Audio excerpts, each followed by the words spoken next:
الحمدللہ رب العالمین والصلاة والسلام علی سید المرسلین اما بعد فاعوذ باللہ من الشیطان الرجیم بسم اللہ الرحمن الرحیم الصلاة والسلام علیک یا رسول اللہ وعلی آلک واصحابک یا حبیب اللہ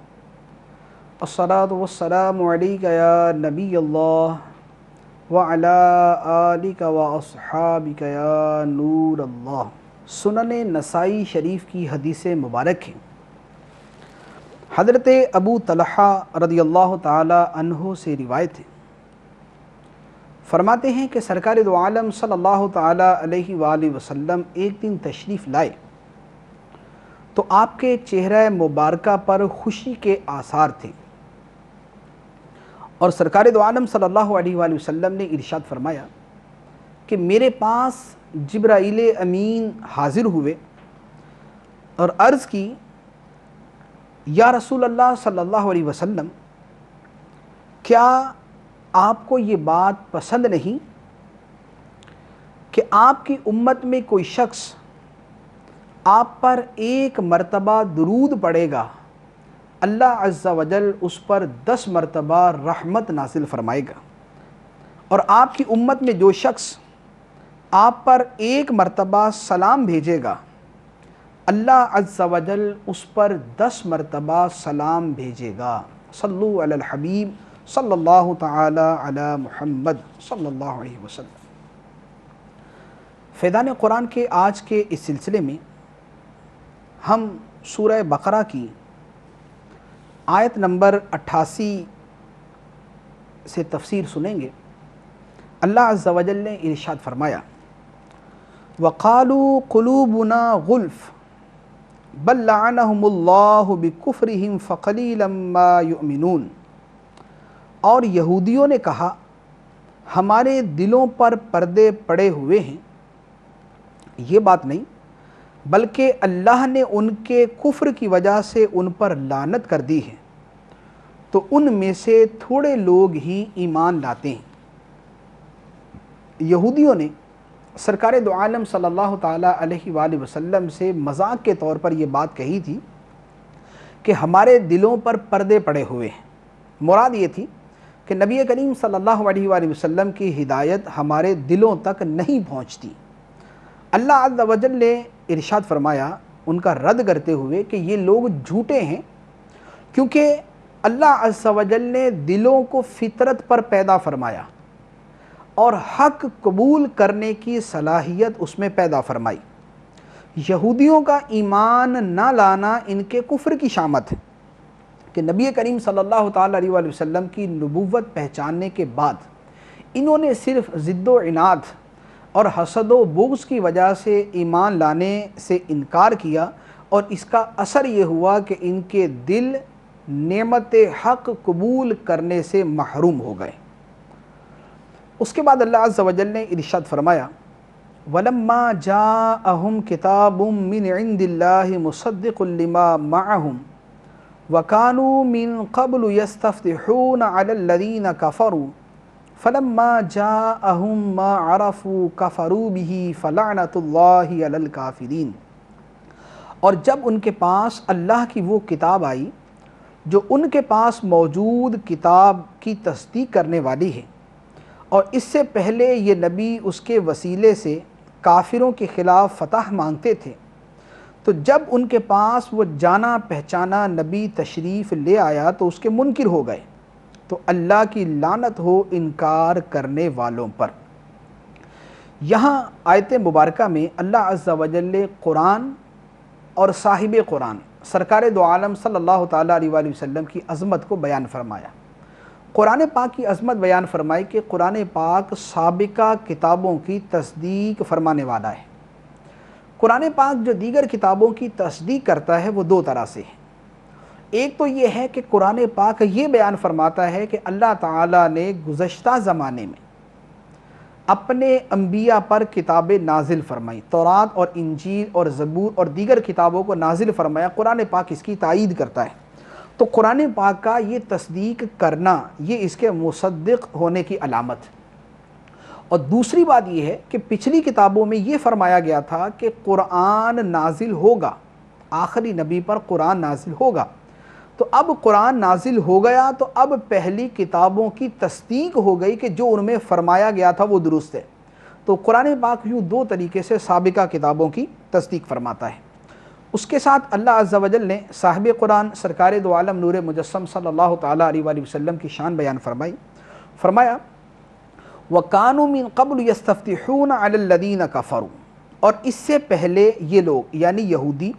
اس نبی کے وسیلے سے کافروں کے خلاف فتح مانگتے تھے۔ اس آیت مبارکہ کی تفسیر میں تفسیر جلالین اور دیگر کثیر تفاسیر میں ہے کہ نبی کریم صلی اللہ تعالیٰ علیہ وآلہ وسلم کی تشریف آوری سے پہلے یہودی کفار کے مقابلے میں اللہ عز و جل سے یوں دعا مانگا کرتے تھے، اللہم افتح علینا وانصرنا بالنبی الامی، اے اللہ ہمیں نبی امی صلی اللہ تعالیٰ علیہ وآلہ وسلم کے صدقے میں فتح و نصرت عطا فرما۔ تو وہ یہودی کہ جو سرکار دو عالم صلی اللہ تعالیٰ علیہ وآلہ وسلم کے وسیلے سے اللہ کی بارگاہ میں فتح و نصرت کی دعائیں مانگا کرتے تھے، اللہ عز و جل فرماتا ہے فَلَمَّا جَاءَهُم مَا عَرَفُوا، جب ان کے پاس وہ جانا پہچانا نبی تشریف لے آیا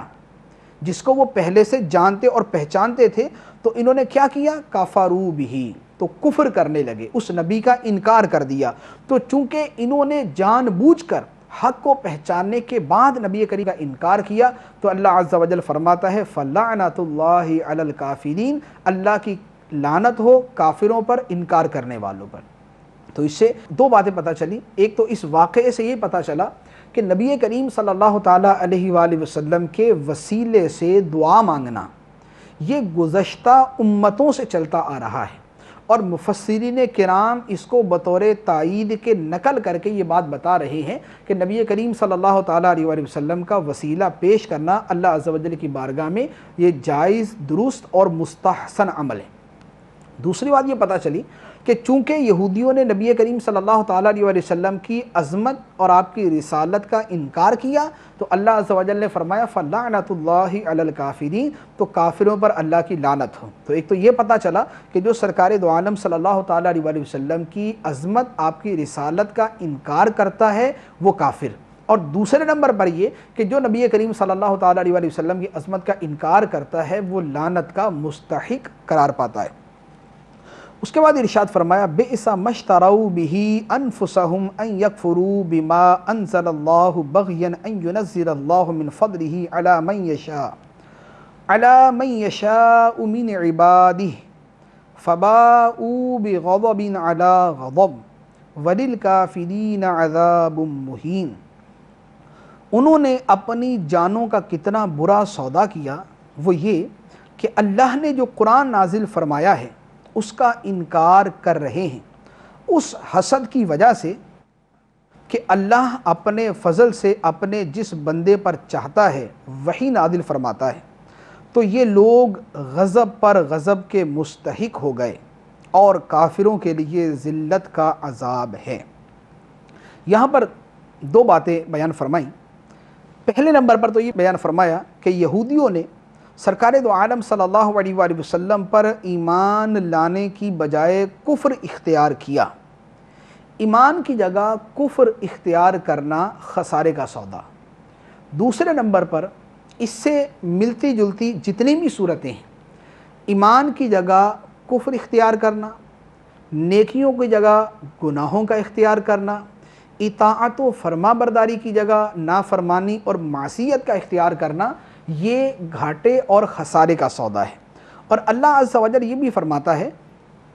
کہ یہ یہودیوں کا جو یہ عمل تھا کہ نبی کریم صلی اللہ علیہ وآلہ وسلم کی نبوت و رسالت کو نہ مانا، اس کی وجہ کیا تھی؟ وجہ فرمائی بغین، ان کی وجہ سرکشی، حسد، ان کا حسد اصل وہ بنیادی وجہ تھی جس کی وجہ سے انہوں نے کفر اختیار کیا۔ وجہ یہ ہے کہ یہودی یہ چاہتے تھے کہ ختم نبوت کا عظیم منصب بنی اسرائیل کو ملے۔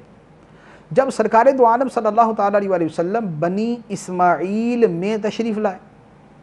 تو تو اب یہودیوں کو حسد ہوا کہ جو مقام و مرتبہ اور جو عظمت نبوت و رسالت ان کو مطلوب تھی وہ ان کی قوم سے نکل کر بنی اسماعیل میں چلی گئی، تو انہوں نے حسد کرنا شروع کیا، اور اس حسد کا نتیجہ یہ نکلا کہ سرکار دو عالم صلی اللہ علیہ وآلہ وسلم پر ایمان لانے سے محروم ہو گئے۔ تو پتہ چلا کہ حسد اتنا بڑا جرم ہے اور اتنا قبیح گناہ ہے کہ بعض اوقات یہ گناہ کفر تک پہنچا دیتا ہے۔ اور حسد بذات خود حرام۔ حسد کیا ہے؟ حسد یہ ہے کہ یہ تمنا کرنا کہ فلاں کے پاس جو نعمت ہے وہ نعمت اسے نہ ملے، اس سے چھن جائے،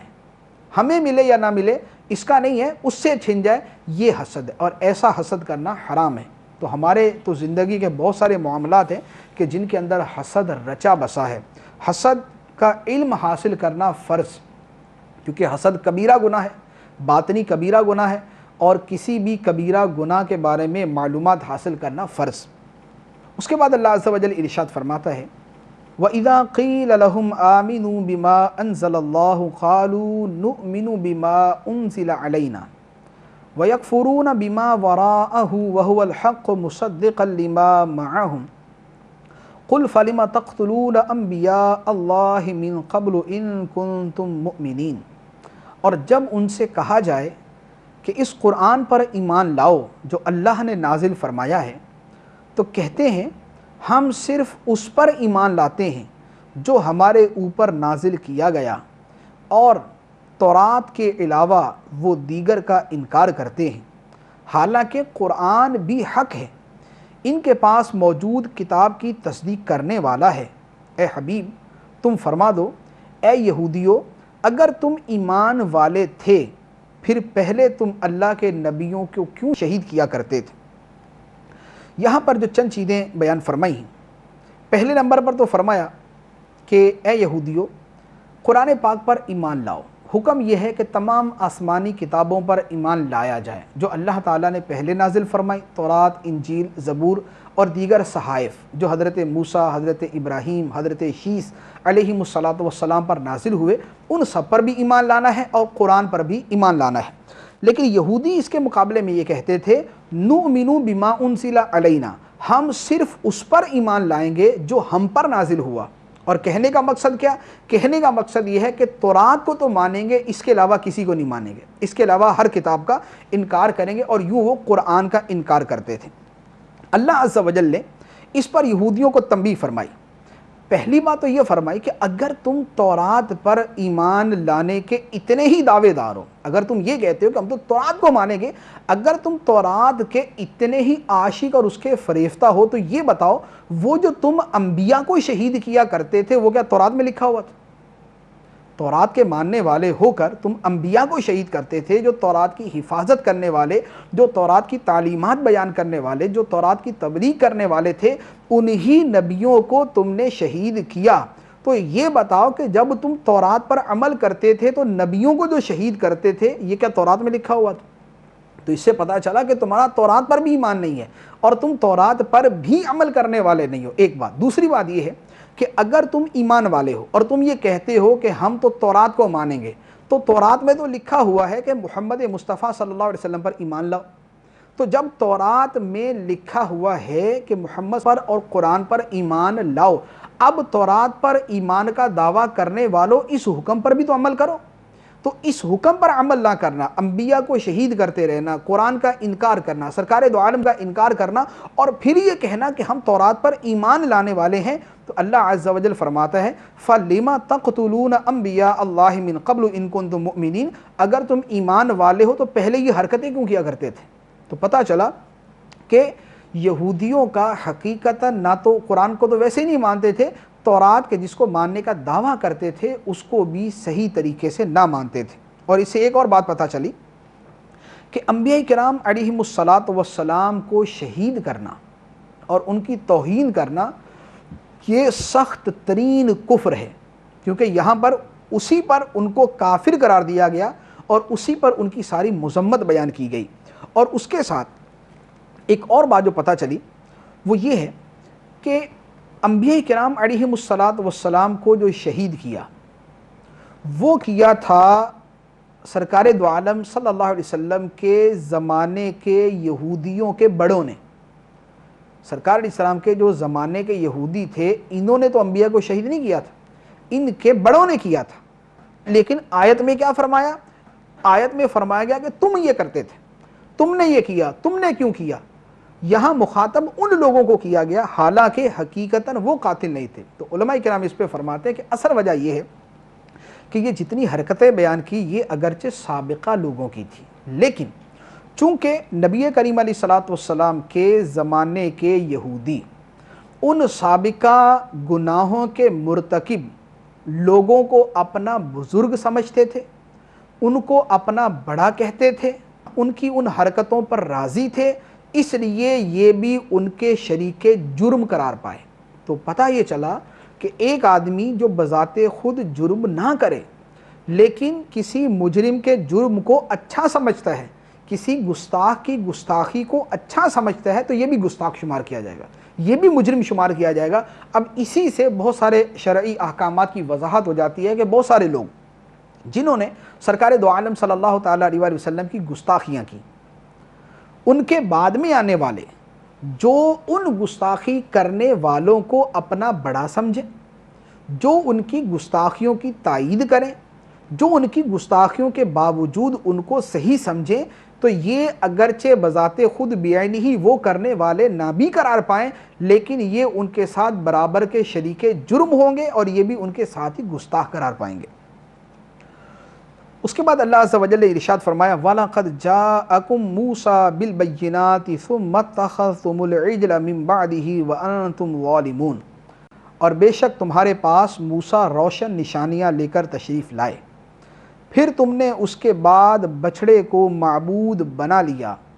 اور تم ظالم تھے۔ یہاں دوبارہ اللہ عز و جل نے حضرت موسیٰ علیہ السلام کے طور پر تشریف لے جانے اور قوم کے آپ علیہ الصلوۃ والسلام کے بعد بچھڑے کو معبود بنانے کا تذکرہ کیا۔ اس کا تذکرہ پہلے بھی گزر چکا، اور سورہ طٰہٰ کے اندر آیت نمبر 85 سے لے کر آیت نمبر 98 تک جو آیات مبارکہ ہے اس میں بڑی مفصل وضاحت کے ساتھ اس کو بیان فرمایا۔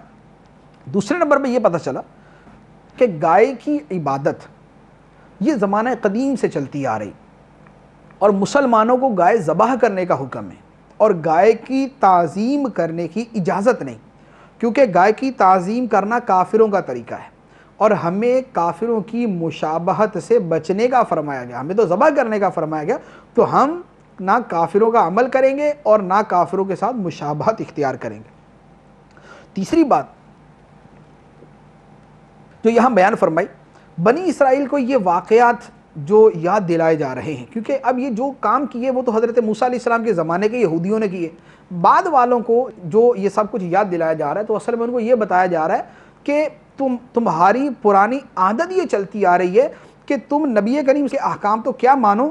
جس نبی کو تم مانتے ہو، حضرت موسیٰ علیہ السلام جس نبی کو تم مانتے ہو، تم ان کی بات بھی پوری طریقے سے نہیں مانتے تھے، ان کے وہ بھی جیسے ہی منظر عام سے تھوڑا سا ہٹتے تھے تو تمہاری حرکتیں جو ہے وہ اپنے اصل کے مطابق ہو جایا کرتی تھی۔ تو یہ ان کو یہ بتایا جا رہا ہے کہ حضرت موسیٰ علیہ السلام کو بھی تم صحیح طریقے سے نہیں مانتے تھے۔ اس کے بعد پھر دوبارہ بنی اسرائیل کے انہی واقعات کی دہرائی کرتے ہوئے ارشاد فرمایا وَإِذْ أَخَذْنَا مِيثَاقَكُمْ وَرَفَعْنَا فَوْقَكُمُ الطُّورَ خُذُوا مَا آتَيْنَاكُمْ بِقُوَّةٍ وَاسْمَعُوا قَالُوا سَمِعْنَا وَعَصَيْنَا وَأُشْرِبُوا فِي قُلُوبِهِمُ الْعِجْلَ بِكُفْرِهِمْ قُلْ بِئْسَ مَا يَأْمُرُكُمْ بِهِ إِيمَانُكُمْ إِن كُنتُم مُؤْمِنِينَ۔ اور یاد کرو جب ہم نے تم سے عہد لیا اور کوہ طور کو تمہارے سروں پر بلند کر دیا اور فرمایا چلو اب مضبوطی سے تھام لو اس تورات کو جو ہم نے تمہیں عطا کی ہے اور ہمارے احکام دھیان سے سنو۔ اس پر یہودیوں نے کہا ہم نے سن تو لیا لیکن مانا نہیں، اور در حقیقت ان کے کفر کی وجہ سے ان کے دلوں میں تو بچھڑے کی محبت گھسی ہوئی تھی۔ اے حبیب تم فرما دو اگر تم ایمان والے ہو تو تمہارا ایمان تمہیں کتنا برا حکم دیتا ہے۔ یہاں جو چند چیزیں بیان فرمائی ہیں یہ نہایت ہی توجہ طلب ہے اور بہت زیادہ نصیحت آموز ہے۔ پہلے نمبر پر تو وہی بات ارشاد فرمائی کہ یہودیوں نے جب تورات پر عمل کرنے سے انکار کیا تو کوہ طور کو ان کے اوپر بلند کر دیا گیا، ڈر کے مارے انہوں نے کہہ دیا کہ جی ہم تو مانتے ہیں، دلوں کے اندر وہی تھا کہ نہیں مانتے، لیکن اوپر اوپر سے کہہ دیا کہ مانتے ہیں۔ اور چونکہ شریعت ظاہر کا مکلف کرتی ہے، شریعت جو ہے وہ ظاہر کا اعتبار کرتی ہے، اس لیے ان کے ظاہری قول و قرار کی وجہ سے ان کی بات کو مان لیا گیا اور کوہ طور ان سے ہٹا دیا گیا۔ اب اس کے بعد ارشاد فرمایا کہ یہ جو اللہ عز و جل کے احکام سے بار بار روح گردانی ہے اور اللہ تعالیٰ کے احکام ان کے دل میں جمتے نہیں ہیں، اس کے پیچھے کیا راز ہے، اس کے پیچھے کیا سبب ہے؟ تو ایک واقعہ بیان فرمایا اور اس کے اندر ایک چیز ایسی بیان فرمائی کہ جو بہت ساری چیزوں سے پردہ ہٹانے والی ہے۔ ارشاد فرمایا وَأُشْرِبُوا فِي قُلُوبِهِمُ الْعِجْلَ، اور ان کے دلوں میں بچھڑے کی محبت گھسی ہوئی تھی۔ تو معلوم ہوا کہ جب تک دل میں برائی کی لذت موجود ہے تب تک ایمان اور اعمال صالحہ کی شیرینی دل میں داخل نہیں ہو سکتی۔ گناہوں پر اصرار ایمان کی مٹھاس محسوس نہیں ہونے دیتا۔ نیکوں اور نیکیوں سے محبت ایمان کی علامت، اور بروں اور برائیوں سے محبت یہ ایمان کی کمزوری کی علامت ہے۔ ہر شخص اپنے ایمان کی کیفیت کو اپنے قلبی میلان سے پہچان سکتا ہے۔ اب جس دل کے اندر گناہ کی محبت، جس دل کے اندر برائی کی محبت، جس دل کے اندر فلموں، ڈراموں اور اس طرح کی چیزوں کی محبت ہے، ان دلوں میں نماز کا سرور کبھی پیدا نہیں ہو سکتا۔ جس دل کے اندر کھیل کی محبت رچی بسی ہے، اس کا نماز میں کبھی دل نہیں لگ سکتا۔ یہ ہر اس آدمی کو پتہ ہے کہ جو کوئی میچ کھیل رہا ہو اور اس وقت نماز کا وقت آ جائے اور اس کو میچ چھوڑ کر نماز پڑھنی پڑے، تو اب آپ خود سمجھتے ہیں کہ اس کا دل نماز میں کتنا ہوگا اور کھیل میں کتنا ہوگا، اس کے دل میں نماز کی مٹھاس کتنی ہوگی اور کھیل کی مٹھاس کتنی ہوگی۔ اسی طرح کوئی آدمی اگر میچ دیکھ رہا ہے اور اس وقت نماز کا وقت آ گیا اور وہ نماز کی طرف چلا بھی جائے، تو اس کے دل میں نماز کی لذت، نماز کی حلاوت اور نماز کی مٹھاس کتنی آ سکتی ہے؟ نہیں آتی۔ تجربہ شدہ بات ہے کہ اس کے دل میں نماز کی لذت اور نماز کا سرور پیدا نہیں ہوتا۔ تو پتہ چلا کہ جب تک دل میں کسی شے کی محبت موجزن ہے، جب تک برائی کی محبت دل میں رچی بسی ہے، تب تک نیکیوں کی اور ایمان کی محبت نصیب نہیں ہو سکتی۔ اس لیے سرکار دو عالم صلی اللہ تعالی علیہ وسلم نے ارشاد فرمایا کہ اگر اپنے دلوں کو ایمان کی مٹھاس پہنچانا چاہتے ہو، اس کا ایک ذریعہ بیان فرمایا کہ جس کے سامنے جو بد نگاہی کرنے پر قدرت رکھتا ہو، یعنی اس کے سامنے کوئی حسین امرد یا اس کے سامنے کوئی عورت ہے اور وہ اپنی نگاہ کو اس حرام میں مبتلا کر سکتا ہو، اس کے باوجود وہ اپنی نگاہ کو پھیر لے اور اپنی نگاہ کو ہٹا لے، تو اللہ عز و جل اس نگاہ کے بدلے اس کے دل میں ایمان کی مٹھاس بھر دے گا، اس کے دل میں ایمان کی مٹھاس پیدا فرما دے گا۔ تو گویا ایمان کی مٹھاس کب آتی ہے؟ کہ جب آدمی اپنے نفس کو کچلتا ہے، اپنی خواہش کے خلاف کرتا ہے، گناہ سے دور ہوتا ہے، اپنے دل سے گناہ کی محبت کو ختم کرتا ہے، تو اللہ عز و جل اس کے دل میں مٹھاس پیدا فرما دیتا ہے۔ آپ صرف 10 دن کے لیے یہ تجربہ کر کے دیکھ لیں، 10 دن کے لیے گناہوں سے مکمل طور پر کنارہ کشی اختیار کریں اور عبادت کے اندر اپنے دل کو لگا لیں۔ نماز میں، دیگر عبادات کے اندر حکم شریعت پر تہ دل کے ساتھ عمل کرنا شروع کر دیں۔ آپ کو 10 دن تو کیا، 1 دن کے اندر پتہ چل جائے گا کہ ایمان کی مٹھاس کیا ہوتی ہے اور اعمال صالحہ کی لذت کیا ہوتی ہے۔ پھر اس کے بعد اللہ عز و جل ارشاد فرماتا ہے بئس ما یأمرکم بہ ایمانکم ان کنتم مؤمنین، کہ اے یہودیو اگر تم مومن ہو تو پھر تمہارا ایمان تمہیں کتنا برا حکم دیتا ہے۔ یعنی تم یہ کہتے ہو کہ تم ایمان والے ہو اور حرکتیں کیا؟ انبیاء کو قتل کرنا، انبیاء کو جھٹلانا، تورات کو نہ ماننا، اس کے احکامات سے منہ پھیرنا، بے عملی، بد عملی، یہ تمہارے سارے اعمال ہیں۔ تو اگر تم ایمان والے ہو تو پھر تمہارا ایمان تمہیں کتنا برا حکم دیتا ہے۔ جو بات ان سے فرمائی گئی، اس کا انداز یوں سمجھ لیں کہ جیسے کوئی شخص، کوئی بچہ بہت بری حرکتیں کرے، شرارتیں کرے، تو اس کو بول دے کہ بیٹا تیرے باپ نے تجھے یہی سکھایا، تیرے ماں باپ نے تجھے یہ سکھایا۔ اسی طرح کسی استاد کا شاگرد ہے اور وہ بہت زیادہ جو ہے وہ شرارتوں میں اور غلط حرکتوں میں پڑا ہوا، تو اس کو بولتے ہیں کہ بیٹا تیرا اسکول تجھے یہی سکھاتا ہے، تیرے استاد تجھے یہ سکھاتے ہیں۔ یا جو ہے کسی پیر کا مرید ہے اور مرید ہونے کے بعد بھی اپنی حرکتوں سے اگر کوئی باز نہ آئے تو اس کو بول دے کہ تیرے پیر نے تجھے یہ سکھایا تھا۔ تو یہ کیا ہوتا ہے؟ یہ اصل میں سرزنش کرنا ہوتا ہے، یہ اس کو شرم دلانا ہوتا ہے کہ جب تم اتنے بڑے پیر کے مرید ہو تو اپنی حرکتیں بھی تو صحیح کرو، جب تم کسی استاد سے باقاعدہ علم حاصل کر رہے ہو تو اپنے اعمال تو صحیح کرو، جب تم اچھے ماں باپ کی اولاد ہو تو کم از کم اپنی حرکتیں تو صحیح کرو، ان کو تو بدنام نہ کرو۔ تو اسی طرح فرمایا کہ اے یہودیو، کیا اگر تم مومن ہو تو کیا تمہارا ایمان تمہیں یہ کہتا ہے کہ تم یہ حرکتیں کرو؟ اور وہی بات جو ان سے کہی گئی وہ ہم اپنے اوپر لگا کے دیکھیں، ہم بھی ایمان والے، ہم بھی کلمہ پڑھتے، دل و جان سے اسلام کو تسلیم کرتے، ہمارا ایمان 100% قطعی طور پہ ہے، لیکن کیا ہمارا ایمان ہمیں یہ حکم دیتا ہے جو ہم حرکتیں کرتے، نماز نہ پڑھنا، روزہ نہ رکھنا، زکوٰۃ نہ دینا، حج نہ کرنا، حقوق العباد پورے نہ کرنا، ماں باپ کو ستانا، رشتہ داروں کے حقوق پورے نہ کرنا، یتیموں کو تنگ کرنا، پڑوسیوں کو تنگ کرنا، مسلمانوں کو ایذا پہنچانا، یہ جو سارے کام کیے جاتے ہیں، کیا ہمارا ایمان ہمیں یہ حکم دیتا ہے؟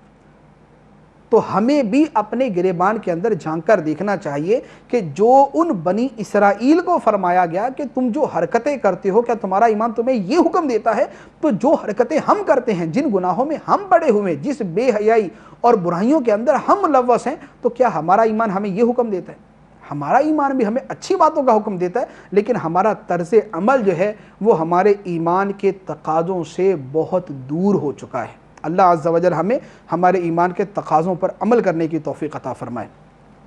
اس کے بعد اللہ عز و جل ارشاد فرماتا ہے،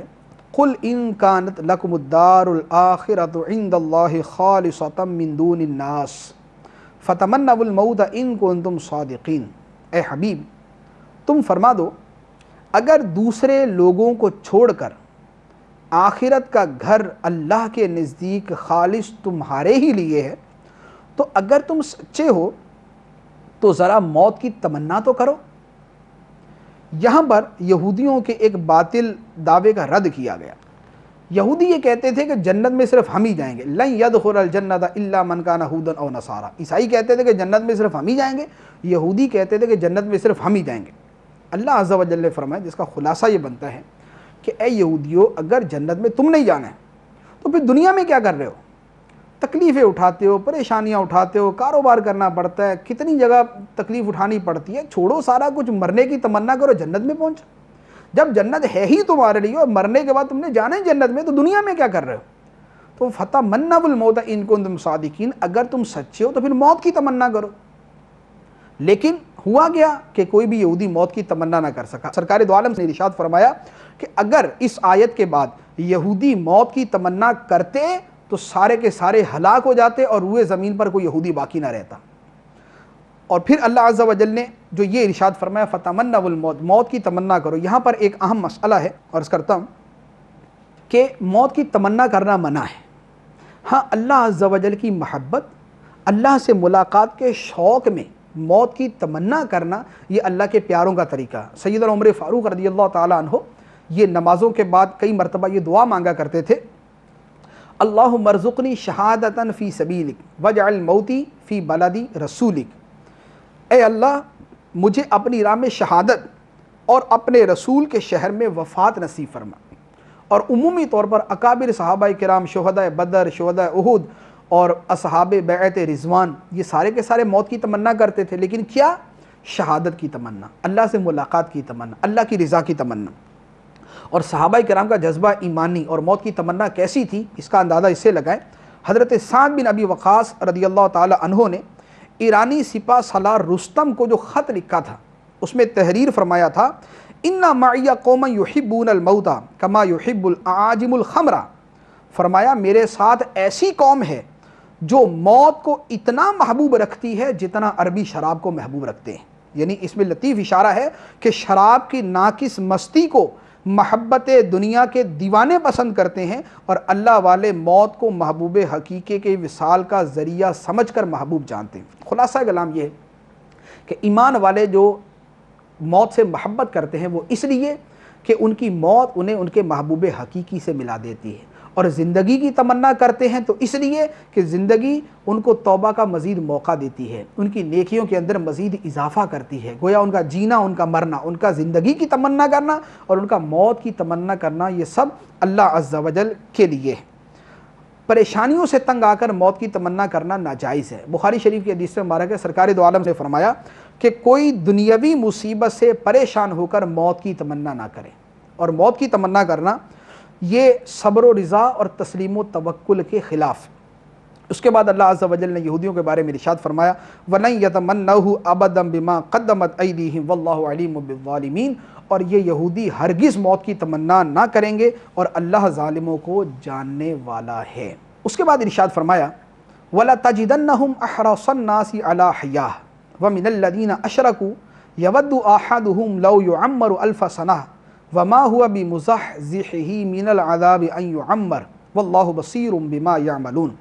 اور بے شک تم ضرور انہیں پاؤ گے کہ سب لوگوں سے زیادہ جینے کی ہوس رکھتے ہیں، اور مشرکوں میں سے ایک گروہ تمنا کرتا ہے کہ کاش اسے 1000 سال کی زندگی دے دی جائے، حالانکہ اتنی عمر کا دیا جانا بھی اسے عذاب سے دور نہ کر سکے گا، اور اللہ ان کے تمام اعمال کو خوب دیکھ رہا ہے۔ فرمایا کہ یہودی جو ہے یہ سب سے زیادہ زندگی کی حرص رکھتے ہیں۔ مجوسی ایک دوسرے کو کہتے تھے کہ 1000 سال جیو، تو فرمایا کہ یہودی مجوسیوں سے بڑے ہوئے کہ یہ ان سے بھی زیادہ جینے کی تمنا رکھتے ہیں، اور اگر اتنی زندگی مل بھی جائے تو اتنی زندگی ملنا یہ عذاب نار سے بچا نہیں سکتا۔ اللہ عز و جل ہمیں زندگی اور موت دونوں کی تمنا اپنی رضا کے لیے کرنے کی توفیق عطا فرمائے، ہمارا جینا مرنا اپنی رضا کے لیے کرے، آمین بجاہ النبی الامین صلی اللہ تعالی علیہ وسلم۔